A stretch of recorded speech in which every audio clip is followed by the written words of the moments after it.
High yields, high returns, big monthly rent roll. That is what most people are looking for in property investments right now. If you are trying to utilize the money that you have and maximize profits in 2024, keep watching this video and I'm going to give you 3 different ways that you can use one property strategy to get the most back from your money. And not only am I going to give you 3 different ways that you can invest in one type of property, I'm going to give you 2 little bonuses at the end of the video, with the last one being the most important. So make sure to stay tuned right to the end. Hey everyone, welcome back to the channel. It's Johnny Marsden here. If you're new, welcome. I'll give you a brief introduction to me. I've been investing in property now for over a decade, and I make these videos so you can understand different ways that you can invest in property. And really, if you're watching this, you're keen on investing in property, but you know that you just don't have the time around your full-time job, or you don't quite have the knowledge and understanding of things yet, you can choose to work with me. I'll leave all my details in the description below. Just click the link, sign up, book in a free 20-minute consultation call, no obligation to take it any further after that, and we can just work out whether or not we can work together. But with that all said, let's get back into the video. At the start of this video, I promised you that I was going to give you 3 different ways that you can invest in one type of property. This property is called a HMO, or a house in multiple occupation. Let's start off with describing or explaining what a HMO actually is. Your home is classed as a HMO if there are 3 or more people living there, forming one household, and these 3 people have to be unrelated. Additionally, they will be sharing bathroom, toilet, or kitchen facilities. Under the HMO banner, there are 3 popular types of HMOs, and I'm going to walk through them now. First up, student HMOs. If you've been a student before, you likely lived in one. I've invested in them myself. Student HMOs have advantages and disadvantages. The refurbishment and maintenance bill can be quite high because of the type of tenant that you've got in there. But additionally, the entry level, the entry investment can be low because the property you buy might be not in the greatest condition, meaning you can buy it at a lower price, as well as the refurbishment is going to be a slightly lower cost because you don't need to make it luxurious. You know, it's going to be well worn, and likely it's not going to be as well looked after by student tenants. For student HMOs, you're going to want to look in big cities or big university cities. Cities that come to mind are Portsmouth, Southampton, Nottingham, those type of places. If you buy within these cities and or towns in the right area where most of the students are, you can be pretty certain that that property is always going to be full, always have some demand. However, you do need to bear in mind that you're almost always going to have void periods. Students work on an 11-month contract, so there's a 1-month space in between before you can renew a contract with a new set of students. This happens most of the time, so bear that in mind when looking to invest in student HMOs, that 1 month out of the 12-month year, you're going to have nobody in there. Also, as I said at the start of the video, students are likely to not look after the property as well as maybe a professional might, so you need to bear that in mind when considering repairs and maintenance costs. Give you a nightmare story. The student HMO that I had, they didn't tell me for months and months and months, well, they didn't tell me at all actually until something happened, that the shower was blocked. So the drain wasn't working properly, the water wasn't draining properly. This was a shower in a bath. The water was coming up to their ankles. I found this out after the fact, and what happened was the pipes below started to come loose, a leak occurred, and over months and months and months, the leak got worse and worse. More water was building up on the ceiling below, and the ceiling below, luckily, was a dining room / communal area that wasn't used as much, and it eventually fell through. I was left with a massive hole in the ceiling, and luckily, there was no one in that room at the time because it could have caused some damage to a person, not just the property. That was an expensive maintenance cost, to say the least, and it kind of sums up what students are like in a way, because they just don't think about telling you this sort of stuff. This is why you'll likely have to put away a little bit more money than you normally would each month to cover these unexpected costs. Number 2, professional HMOs, or what is now known as co-living. These sorts of places attract a high caliber of tenant. The type of tenant that you're going to be looking for here is a young professional professional, earning pretty well, wants a nice community feel to their property and where they're living, nice big shared spaces, double room, they're going to want an ensuite most likely, or at very least a bathroom that's shared with 2, maybe 3 people. Outside space is also a big given, but really they're going to want to be close to transport links, namely bus stops, definitely train stations so they can get to work. Being a high performing young professional, they're going to want a place where they can work. It's 2023 / going into 2024, so we're looking for working from home type people, meaning that in your shared space you should think about a shared working space. Definitely in the bedrooms you should think about room for a desk and somewhere they can sit down and work. If you're really thinking about getting that top level of tenant as well, smaller things that you may not consider might be worth it. Let me give you an example. Speedy broadband. Your tenant turnover is going to be super high if your broadband isn't super fast. Bear that in mind. Also, streaming platforms might be something that you put in as a free additional bonus. So Netflix, Disney Plus, Amazon Prime, that sort of thing. Coffee machine, maybe there's enough outside space to create some sort of outbuilding for a gym, a nice prime garden space where they can relax, have barbecues in the summer, that sort of thing. Creating a community within the building. By creating this high-end living community, you will attract the best tenants, meaning you'll attract a premium rate. If you want to really maximize the floor space and maximize the dwelling, you're likely going to want to go up into the roof and create 1 or 2 bedrooms up there, and you're going to want to exercise your permitted development rights. Permitted development rights mean that you're going to extend at the rear, maybe to the side or into the loft, without having to go through full planning. Definitely have a look at your local council's website and see what they say around permitted development rights, and also consider the type of property that you're buying, because a detached property compared to a semi-detached property compared to a mid-terrace or end terrace, they all have different permitted development rights, and you can build further or build shorter depending on which type of property that you buy. Now, the main risk that I see with the higher end, more professional HMOs is that you're in for quite a lot of money, and you need to maximize your investment by asking for and achieving a premium rent. This means that the finish of the property has to be spot on, it has to be in the perfect location, so prime area for this type of tenant, and you need a really strong HMO agent or property manager on board to help you attract the right tenant and then manage it thereafter. It's different to how you would manage a standard buy-to-let, for example. You need someone that is experienced in this type of HMO management. But overall, I really like the co-living, high-end professional HMO. It looks great as a product once it's finished, it's attractive. You will likely have less void periods because you've built a community and built such a nice property that people want to stay there.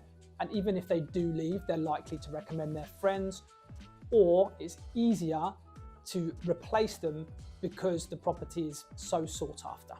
Number 3, last but not least, is renting your HMO to a social housing or supported living provider. I shouldn't have a favourite amongst these 3, but I think I do.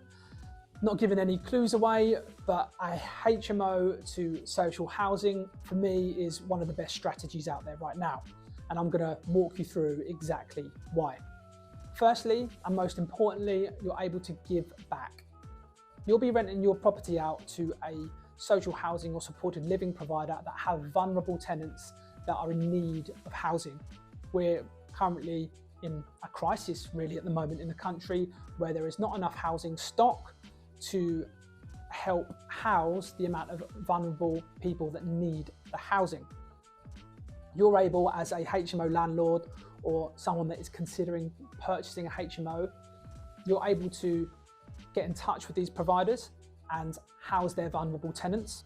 You're going to want to work with providers that have won government-backed contracts, meaning they're working with government money.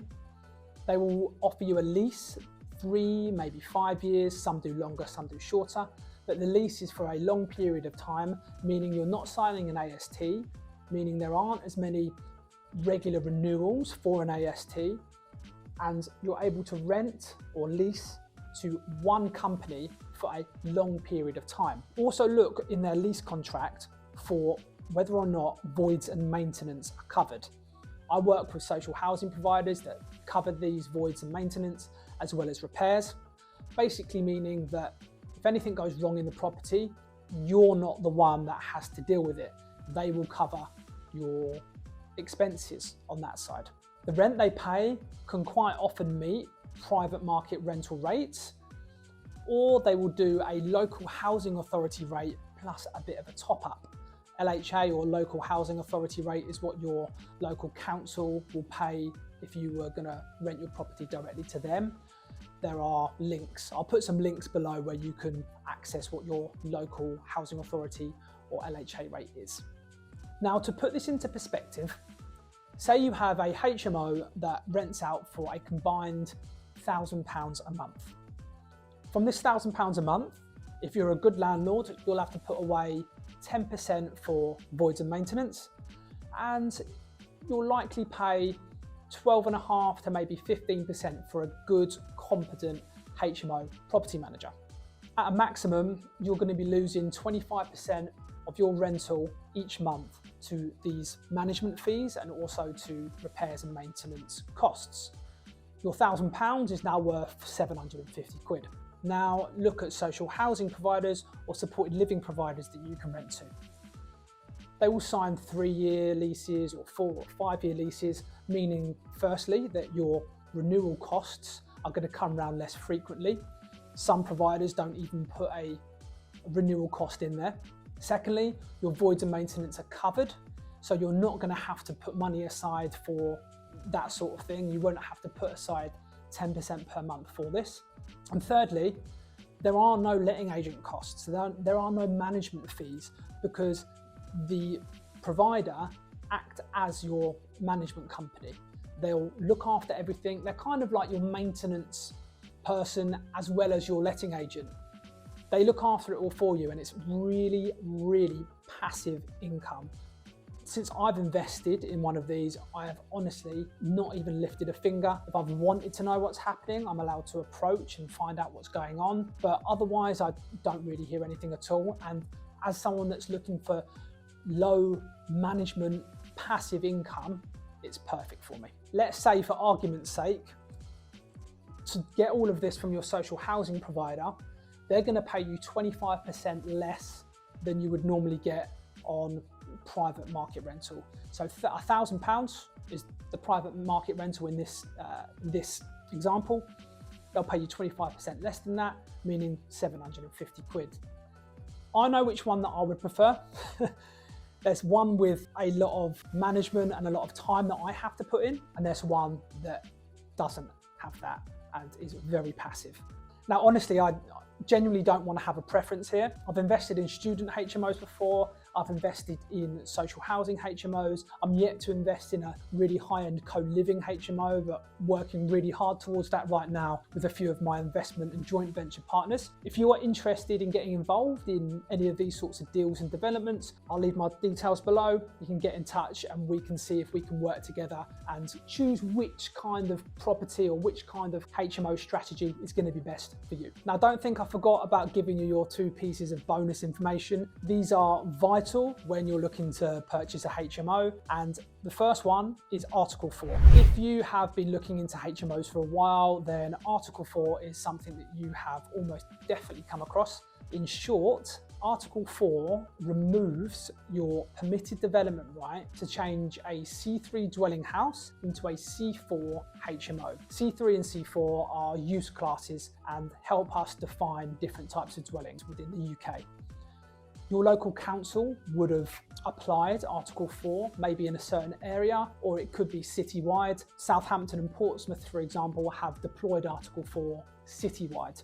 It is to stop too many HMOs building up in one area and to stop basically really to stop students taking over certain parts of cities and towns, and to actually look after the locals that live there, so they're not getting sandwiched between two noisy HMOs, or they're not living on a street that has loads of student HMOs there, meaning that their house price actually dips and it's harder for them to sell or rent their place. A lot of people think if Article 4 is in place, that it's impossible to actually have a HMO in an Article 4 area, which actually puts a lot of people off. This isn't true. It's a lot more difficult and there's more hoops to jump through, but if you are working with someone that understands the process and knows what they're doing, or at the very least you have a good grasp of the process yourself, you can go from a C3 to a C4. There's just a lot of planning and other things to take into consideration before you do. So if you are buying or looking to buy in an Article 4 area, really make sure you know what you're doing. And please don't think just because it's got a HMO license means that it is a HMO. It needs to have C4 planning. And the second piece of information, which is arguably one of the most important, is do not leave all of your profit in one room. By this, I mean, say for example, you are renting out a 5-bedroom HMO. Each room rents out for £750 a month, but you make £750 profit come the end of the month, i.e. all your bills and expenses mean that profit is 750 quid. If one room is not let out, that means that that one room contains all of your profit. If you're analysing a deal or thinking about investing in a deal like this, where one void means all of your profit is gone, reanalyse, relook. It's not a good deal. Look at something else. If you're only making a really small amount of profit or you're losing money because of this, definitely think about sidestepping to a different sort of development or a different sort of deal. Okay, that's it for another video. Thanks so much for watching and tuning in. Don't forget to like, comment and subscribe, hit the bell notification, particularly comment because I love hearing all of your questions and I love answering the questions. I've also been put in my place a few times over the past couple of months and have learned a lot myself. Also, if you are thinking about investing and you are time poor but cash rich, you can get in touch with me. We can look at these sorts of investments together and we will have a chance of developing a working relationship. My details are below. Click the link, sign up, put your details in. We can book in a free, no obligation, 20-minute consultation call, take it from there, see if we can get on, see if we can actually work together, and fingers crossed we'll make some money in property. Okay, that's it. Thanks a lot, and I'll see you in the next video.